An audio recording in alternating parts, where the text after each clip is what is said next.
Agencija Grej je v sodelovanju z Društvom gluhih in naglušnih Ljubljana ob finančni podpori NLB zasnovala pobudo, ki slovenska gledališča in njihove stalne predstave približuje gluhim in naglušnim gledalcem. Igralci in tolmači so v enem kadru, slednji pa gledališka dela naravnost z odra tolmačijo v slovenski znakovni jezik in tako gluhemu občinstvu pričarajo edinstveno izkušnjo spremljanja stalnih predstav hkrati s slišečimi. Četrta predstava v sklopu projekta Gledališki tolmač v letu 2020 je potekala v gledališču Koper. Zaradi korona ukrepov so si gluhi v skromnem, a prijetnem vzdušju ogledali predstavo komedije Norčije v spalnicah britanskega komediografa Alana Ayckbourna.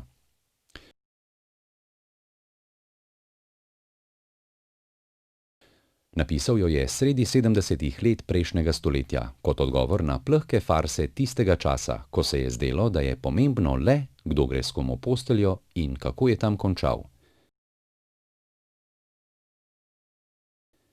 Na slovenskih tleh so jo uprizorili tretjič, že drugič v režiji Katje Pegan.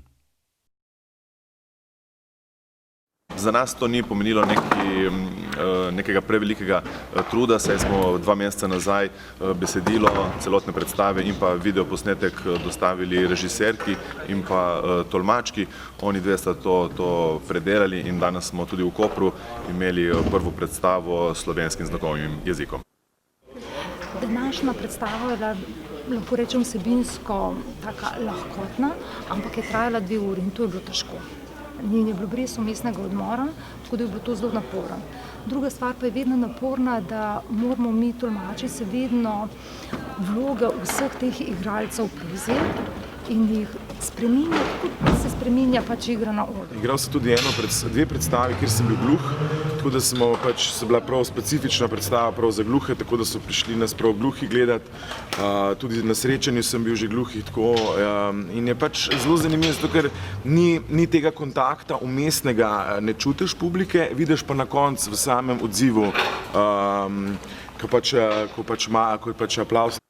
Leto 2020 bo vsem ostalo v spominu zaradi korona ukrepov, ki so prizadeli celo državo in okrnili javne prireditve. Iz agencije Grej so nam sporočili, da do konca leta nameravajo izpeljati še 4 predstave z gledališkim tolmačem. Katere bo znano prihodnji teden.